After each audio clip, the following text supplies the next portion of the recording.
Hand back the mug, it's company property, HR demanded. I handed it over. The next morning, our 50,000 clients couldn't log in. They just saw a simple message I had personally left for my old boss. I knew the execution was coming the second I saw the HR rep's face. Tight smile, eyes darting like she was afraid I might bite. She led me into one of those sterile conference rooms they use when they want to make you feel small. Gray walls, buzzing fluorescent lights, table that could double as a morgue slab. On the other side sat the new CTO, legs crossed, looking like he just won something. He didn't even try to hide the smirk. 19 years I'd given this place, late nights, missed holidays, patching up disasters he couldn't spell, and this is how it ends. No handshake, no we'll miss you. Just a folder slid across the table in HR's monotone. We'll need your badge, your laptop, and the company mug. The mug, a ceramic thing with the faded logo from the early days, back when our office was a rented basement with a leaky ceiling and one working space heater. They treated it like I'd been hiding crown jewels in my desk. I stared at it for a moment, seeing my own face warped in the reflection on the glossy black table. Then I handed it over, slow and deliberate. The CTO's smirk deepened, like taking my mug was some symbolic victory. I bit down on the laugh building in my chest. If only he knew. They thought stripping me of a ceramic mug was going to be the highlight of their petty power trip. What they didn't notice, what they'd never bothered to remember, was the tiny set of keys I still held. Not physical keys. Digital ones, the kind you can't yank out of someone's hands in a fluorescent lit room. I kept my face blank, my posture small, the perfect picture of someone being quietly escorted out. The CTO leaned back in his chair, already talking over me to HR about rebuilding her baby in a week. My baby, when he couldn't even log into without a sticky note full of passwords. I gathered my things in silence. No scene, no tears, no bitter speeches for the peanut gallery of curious coworkers pretending to refill their water bottles in the hallway. The mug, the laptop, the badge, they went into HR's little cardboard box like trophies from a game they thought they'd won. But there was one thing that didn't leave with them. The knowledge that the beating heart of their entire operation, the client portal that 50,000 customers relied on every single day, was living on a domain that didn't belong to them. Back in the scrappy startup days, when budgets were tighter than a rusted jar lid, the founders had begged me to get the portal running by Monday. We had no legal team, no procurement department, just me, a few credit cards, and a caffeine habit. I'd registered the domain in my own name, renewed it every year, kept the receipts. At first, I kept waiting for someone to ask about transferring ownership. No one ever did. Over time, it just became another invisible thread I carried for them, one they didn't even remember existed. Walking out that day, my coworkers' eyes followed me like they were watching a funeral procession. I kept my steps steady, my expression neutral, even when the security guard, poor guy looked more embarrassed than I did, followed me to the front door. Outside, winter air hit me sharp in the lungs. I pulled my coat tighter, slid my hands into the pockets and felt the business card there. My lawyer's card. I'd kept it for years, mostly for wills and tax questions. Funny how life rearranges your Rolodex priorities. The CTO's voice still echoed in my head as I walked to my car. We'll have it rebuilt in a week. He said it like replacing nearly 2 decades of infrastructure was as easy as ordering a new printer. They didn't know yet, but they would, soon. As I pulled out of the parking lot, I glanced back once, not at the building but at the people inside it. I wondered how long it would take before someone noticed that the thing they thought owned was, in fact, mine. Not hours, not days. By tomorrow morning, the cracks would show. And by the end of the week, those cracks would be sinkholes. For now, though, I drove home. I set my bag down on the kitchen counter, made myself a strong cup of coffee, and thought about the mug they'd made such a fuss over. They could keep it. I had something better, something worth far more than ceramic. Something that could bring their shiny new CTO to his knees without me ever setting foot in that building again. The countdown had started. They just didn't know it yet. The drive home felt longer than usual, but my mind wasn't in the present anyway. It was back in the cramped, stale-smelling basement where this whole thing had started. No ergonomic chairs, no standing desks, no espresso machine hissing in the corner. Just a mismatched set of folding tables, a dozen beat-up laptops, and a handful of us trying to make a company out of nothing but caffeine and stubbornness. I could still hear the founder's voice from that night, 2 in the morning, rain hammering against the one basement window, him pacing with a phone clamped to his ear. You need the client portal up by Monday, he said, shooting me a look like I could bend time. No, we can't hire an agency. No, we can't wait. Just figure it out. When he hung up, the room was quiet except for the sound of our one overworked server wheezing in the corner. The truth was, we didn't have a budget for extras like domain registrations, security certificates, or anything that involved paying an actual invoice. We were broke. Not watching the pen is broke.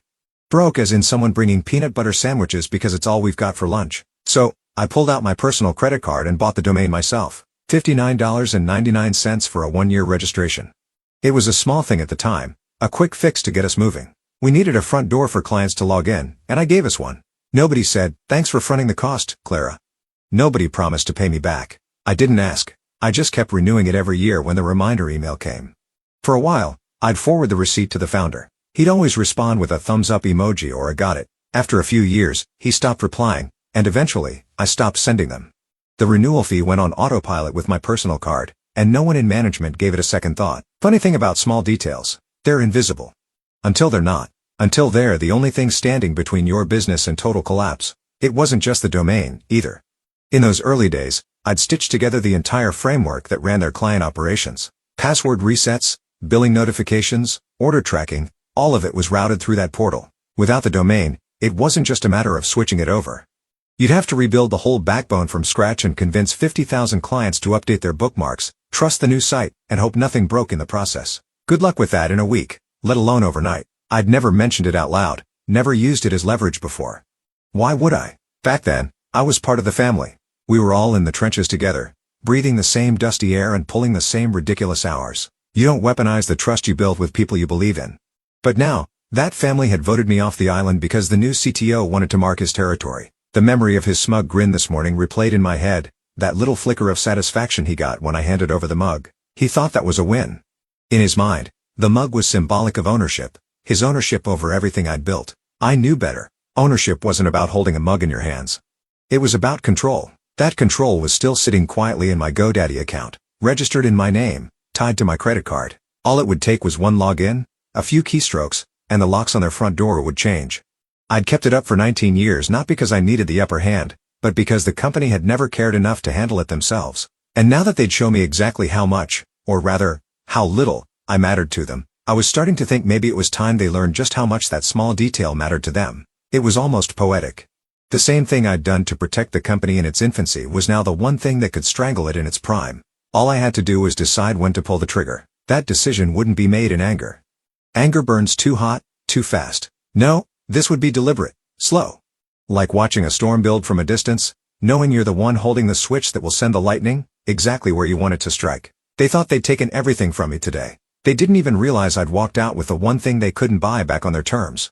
And soon, very soon, they'd learn that forgetting about the past has consequences, especially when the past has been quietly waiting for its moment to remind you it's still here.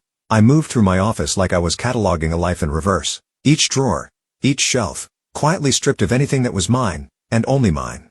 No slamming, no dramatic gestures, no cardboard box held like a flag of defeat.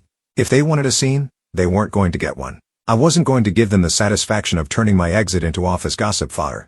A few coworkers, the ones who'd been there in the old days, hovered near my doorway under the pretense of checking their phones. One leaned in and murmured, "You should say something. Make them regret it." I gave a small smile, the kind that says I've already got that covered, and shook my head. Words in this place didn't carry weight, not anymore. Actions would. From somewhere behind me, through the thin walls of HR's fishbowl office, I caught the CTO's voice, loud, performative, like he was still auditioning for the role of leader. "We'll rebuild her baby in a week," he was saying, as if the last 19 years could be crammed into a 7-day project sprint. HR laughed politely, that brittle, hollow sound people make when they're trying to please the person who signs their paycheck. I placed my remaining personal items, photos, pens, the small cactus I'd somehow kept alive in my tote bag. Everything else, they could keep it. The files, the processes, the neat stacks of post-its with notes only I understood. I didn't realize how much of what I'd built was in my head, and how little of it was written down in a way they could use. No farewell email. No mass message to the all-staff list, filled with platitudes about new adventures. I wasn't going to thank them for escorting me out of a place I'd helped keep alive when it should have died in its first year. There would be no cryptic post on social media hinting at exciting opportunities ahead. My silence would be louder than any carefully crafted goodbye. I slung the bag over my shoulder and felt the faint rectangular edge of something in the bottom pocket. My fingers found it easily. My lawyer's business card. Heavy cardstock, clean lettering, no unnecessary design flourishes. I'd had it for years, mostly for tax questions or the occasional will update. Now it was going to serve a different purpose. The security guard assigned to escort me didn't say much, just walked a polite half-step behind me. At the elevator I pressed the button and stood still, watching the mirrored doors reflect a version of me they wouldn't recognize a week from now. Calm, collected, almost serene. Not because I was at peace but because I knew something they didn't. The clock was already ticking. When the doors opened on the ground floor, I stepped out into the lobby without looking back. Outside, the winter air was sharp and bracing. smelling faintly of exhaust in the coffee shop down the block. I started toward the parking garage, footsteps echoing in the cold, thinking about the CTO's joke. Her baby. He thought he'd inherited it. He thought it was his now, to rebuild or tear apart as he pleased.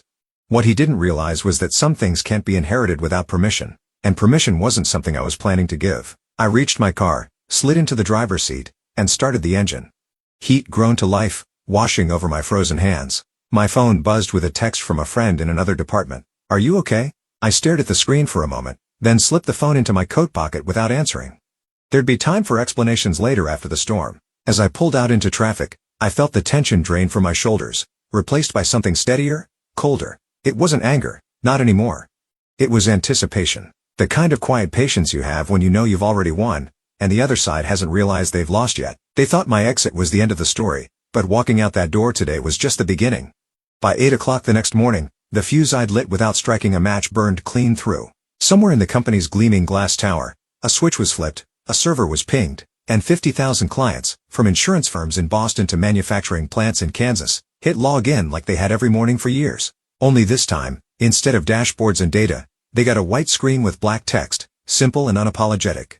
License to use this domain expired upon termination of my employment. Please contact my lawyer to negotiate new terms. That was it. No colors, no logos, no animations to soften the blow. Just the words in my lawyer's direct line. I sat at my kitchen table, mug of coffee in hand, not the company mug, my mug, and watched the world burn from the comfort of my worn flannel robe. Outside, the street was quiet.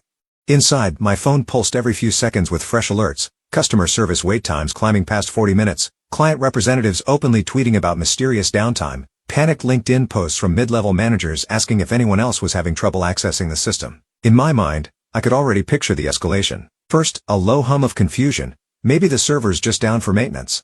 Give it a few minutes. Then the calls start, trickling in from the early risers who run on tight schedules. Within 10 minutes, that trickle becomes a flood.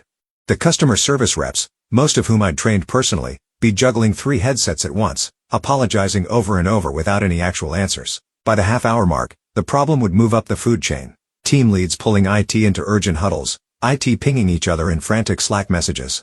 And when they realized it wasn't a glitch, wasn't a firewall issue, wasn't a server crash, when they finally saw the message for themselves, the panic would harden into something heavier. I took a slow sip of coffee, letting the warmth spread across my tongue. The funny thing was I didn't feel giddy. There was no manic rush, no petty satisfaction, just a calm, steady hum of control. They'd fired me thinking they'd stripped me of my value. Today, they'd learned just how wrong they were, and they'd learn it while explaining to every client why their business had ground to a halt. Somewhere around 8.15, breaking news alert popped onto my screen. Regional tech services firm experiences massive client outage, cause unknown. I chuckled under my breath. The cause unknown part wouldn't last long. All it would take was one client with an eye for detail to read the message and realize the outage wasn't just technical, it was contractual. By 8.30, the ripple effect had likely hit the CEO's office. He'd start with IT, who'd tell him the servers were fine but the domain itself was the problem. Then legal, who'd pull up the registration info and find my name, not the company's, in bold letters. At that point I imagined the silence in the room would be thick enough to cut with a knife. On my end, I refreshed the newsfeed, set my phone face down, and went to rinse out my mug. I'd waited 19 years for this company to notice the thread holding everything together. They never did. Now the thread was gone, and they were discovering what it had been holding up. The kitchen clock ticked softly behind me. Every second it counted off was another second of frozen accounts, halted transactions, and angry clients. The stakes weren't just high, they were climbing by the minute, and I hadn't even had to leave my house to raise them. By 9.02, my phone lit up with a number I recognized instantly, the CEO's direct line. I let it ring twice, just long enough to make him wonder if I'd pick up, then answered with the kind of neutral tone you use when talking to a polite stranger. "Clara," he said, voice dipped in syrup so thick I could hear it clogging his teeth. "How are you doing this morning?" I wanted to touch base, make sure there aren't any misunderstandings. I could practically hear the frantic shuffle of papers on his desk, the muffled voices in the background feeding him lines. He launched into a rehearsed offer, a small payment for my trouble if I'd be willing to get the portal back up today. He said it like he was doing me a favor, like I might not realize the leverage in my hands. "I think you should call my lawyer," I said evenly. "Oh, that's not necessary it is," I cut in. "Have a good day," and I hung up before he could try another spoonful of sugar. I pictured him staring at the phone, blinking, then spinning around in his leather chair to bark orders at whoever was unlucky enough to be standing closest. Probably the CTO, who I imagined was already vibrating with fury. In some corner of the building, He would have been storming into IT by now, slamming his hand on a desk and demanding, "Just switch the domain. Point the site somewhere else." I knew exactly how that conversation would go, because I'd had it myself years ago, and we'd acquired a smaller client and had to migrate their platform to ours. IT would explain, in careful, reluctant voices, that switching domains wasn't like flipping a light switch. It meant moving terabytes of client data, reconfiguring security protocols, rewriting login scripts, and then testing it all before unleashing it on 50,000 paying customers. Even if they started immediately, it would take weeks, and that was if nothing went wrong. Something always went wrong. So they'd try the other route, bypass me, find a way to crack into the registrar account. But that account wasn't tied to any company email or payment method. It was mine, secured, locked down, two-factor authenticated with a device only I held. And even if they somehow hacked it, the legal minefield they'd step into would make the current outage look like a coffee spill. I sat back in my chair, curling my hands around my coffee mug, letting the steam warm my face. There was a detached amusement in watching it all unfold. The same arrogance that had gotten them here was now keeping them from seeing the obvious. They couldn't bully me, and they couldn't work around me. The CTO had walked me out yesterday like I was a replaceable part. Now he was learning I wasn't a part at all. I was the blueprint. Without me, they weren't just missing a cog in the machine. They were missing the entire gear that turned it. Somewhere between the CEO's fake warmth and the CTO's red-faced demands, they'd realized the same thing. This wasn't a technical problem they could patch, and it wasn't a disgruntled ex-employee they could intimidate. It was a lock. And I was the only one with the key. And the clock was still ticking. By noon, the gloves came off. My inbox pinged with an email so stuffed with legalese it could have doubled as ballast for a sinking ship. Subject line, cease and desist unauthorized control of company property. The body was exactly what I expected, pages of bluster from their corporate law firm, dripping with words like malicious, hostage, and damages in excess of. They accused me of interfering with company operations, withholding critical infrastructure, and deliberately causing reputational harm. It read less like a legal letter and more like a tantrum put through a thesaurus. I didn't reply. I didn't have to. Instead, I forwarded it to my lawyer with a 2-word note, "Your move." An hour later, his response went out. It was 1 page, 1 PDF. No threats, no emotion. Just the facts. Page 1, the original domain registration invoice from 19 years ago, billed to my personal address, paid with my personal credit card. Page 2, the current registration details, my name listed as both owner and administrative contact. Page 3, a tidy column of renewal receipts, year after year, each one charged to me. That was it. 3 pages that said more than their 10-page threat ever could. I imagined the moment their legal team opened it, the silence in the conference room, the uncomfortable cough from the junior associate who spotted the problem first. There's no legal angle to spin when the paper trail is that clean. The domain wasn't theirs. It had never been theirs, and without it, everything they built was a castle sitting on someone else's land. By the time the PDF landed in their inbox, the power dynamic had shifted completely. This was no longer a rogue IT employee causing trouble. This was a property dispute with clear ownership, and the owner wasn't budging. That's the beauty of facts. They don't care about rank or titles or corner offices. They don't bend to charm or threats. Facts just sit there, immutable. Like a locked door, no amount of kicking will open without the right key. Quiet vindication settled over me like a warm blanket. I didn't need to raise my voice. I didn't need to posture or gloat. The documents spoke for themselves, and they spoke in a language even the most arrogant CDO or puffed-up CEO couldn't ignore. This belongs to her. I poured myself another cup of coffee, scrolling past yet another news alert about ongoing service disruptions at the company. The calls from clients must have been relentless by now. Angry, impatient, demanding answers. And every time they tried to explain, the conversation would circle back to the same problem. The thing they needed was mine, legally and completely. This wasn't a tech issue anymore. It was a legal chokehold. And the more they struggled, the tighter it was going to get. By mid-afternoon, the story slipped out of their control. It always does. You can corral internal chaos for a while, but once it spills into the public eye, you're done. At 2:17 p.m., one of the tech blogs I'd read for years, known for its love of juicy industry gossip, posted an article with the headline, "Major SaaS provider locks out 50,000 clients over employment dispute." The question mark was cute, like they were pretending they didn't already know exactly what was happening. The lead image was a full screenshot of a login page message, my message, in crisp resolution. No blurring, no speculation, just the words in black and white. Within minutes, the piece was shared on Twitter, LinkedIn, Reddit. Comments rolled in like a tide. This is what happens when you treat your people like trash. 50,000 clients? That's a PR bloodbath waiting to happen. Bet the CEO's having a fun afternoon. I imagine the company's internal Slack channels melting under the weight of frantic messages from their PR department. A crisis meeting would be called. The CEO would try to steer the conversation. The CTO would posture. Legal would hiss about pending negotiations, and PR would say what they were all thinking. We're getting crucified out there. Then came the tweets from clients. These weren't vague anyone else having issues. Posts? These were angry, direct callouts tagging the company's official account, and crucially, tagging major news outlets in the same breath. At company name, you just cost us a day's revenue. Should we send the bill to your CEO or your CTO? At Wall Street Journal Tech, at Bloomberg Tech, at company name locked us out of our portal with zero warning. Our clients are calling non-stop. Explain yourselves. Once that genie's out of there's no putting it back. Those desks sniff blood when they see big numbers and bigger egos. And nothing says press this story like a high-profile service outage with a personal vendetta at the center. I refreshed the blog's comment section between sips of coffee. The speculation was delicious. Some thought it was a hacker. Others guessed a whistleblower. A few sharp-eyed readers pointed out the domain ownership angle almost immediately. One even pulled the public who has record. There it was. My name. Clear as day. That one got screenshotted and circulated faster than the company could draft there. We take this matter seriously statement. The thrill wasn't in the chaos itself. It was in the precision of it. I hadn't touched their systems. I hadn't broken a single law.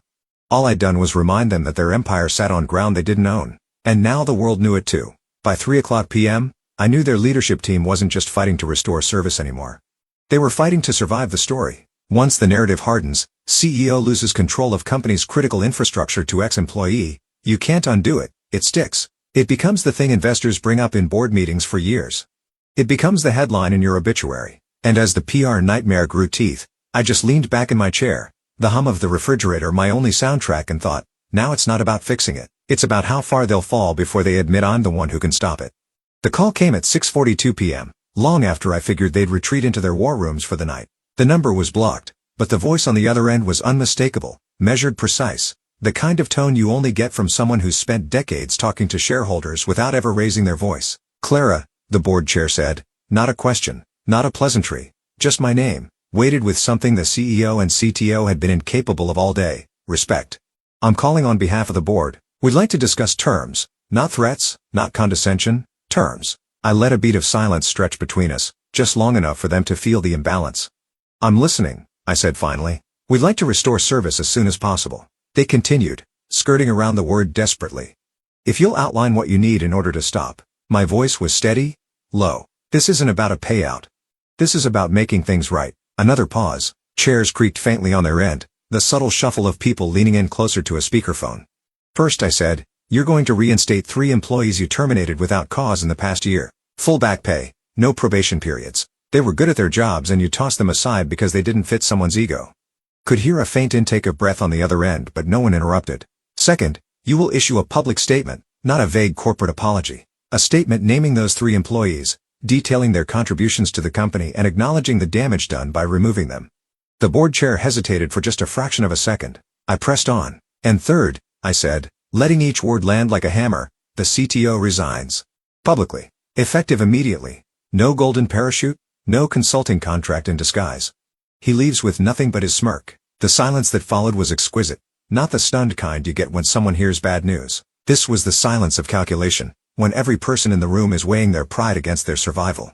I understand those are strong demands, the chair said eventually, voice a touch tighter now. They're fair, I said, and they're final. If you agree, I'll approve the domain renewal and have the portal live within the hour.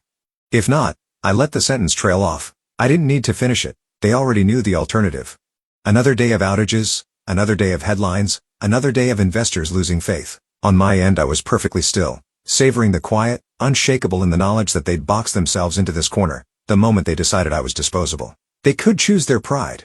Or they could choose the company. They didn't have the luxury of both. At 9:03 the next morning, the company's official social media accounts went dark for a full minute. No replies, no deflections, no vague "we're working on it" updates. Then in one coordinated blast the statement dropped everywhere. Website, Twitter, LinkedIn, press release. It was short, sharp, and most importantly exactly what I demanded. 3 names spelled correctly, reinstated effective immediately, with full back pay. A paragraph outlining each of their contributions over the years, the kind of praise you couldn't buy with any marketing budget. An admission, clear as day, that their termination had been a mistake. And there in the final block of text, a scanned PDF of the CTO's resignation letter. It wasn't flowery. It wasn't even long. Just 3 clipped paragraphs and his jagged signature at the bottom. But the tone, oh, the tone was everything. You could feel the teeth marks in every sentence, the humiliation wrapped in corporate politeness. No title, No future consulting role. No promises of continuing to support the company from afar. Just gone. I sat in my home office, my own mug warm between my hands, the same one HR had made such a show of taking from me, replaced with the better one I'd bought myself years ago, and watched the feeds light up in real time. Clients reposted the statement with captions like "about time." Industry bloggers quoted the resignation letter word for word.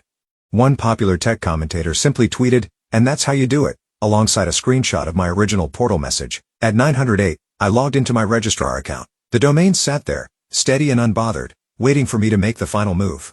I clicked approve on the license renewal. By 910, the login portal was back online. 50,000 clients could once again get to their dashboards, check their data, run their businesses. The outage was over, but the story was only getting bigger. News outlets pounced on the chain of events: longtime employee fired, company loses access to portal, CTO resigns in public defeat. The phrasing varied, but the narrative was locked. The humiliation wasn't just corporate, it was personal, stamped with the CTO's name for everyone to see. I didn't post anything, didn't grant interviews, didn't gloat. I just closed my laptop, took a slow sip of coffee and let the world connect the dots. Quiet wins are the sharpest ones. They cut deepest, leave the longest scars. By lunchtime, the hashtags were trending. By dinner, my phone was buzzing with friends sending screenshots from every corner of the internet. And somewhere in that glass tower, the CEO was learning the final truth. Firing me had cost them far more than keeping me ever would have. The portal was theirs again. The victory was mine. You're the real MVPs of the office jungle. Thanks for watching. Smash that subscribe button or the coffee pot might just forget your next brew.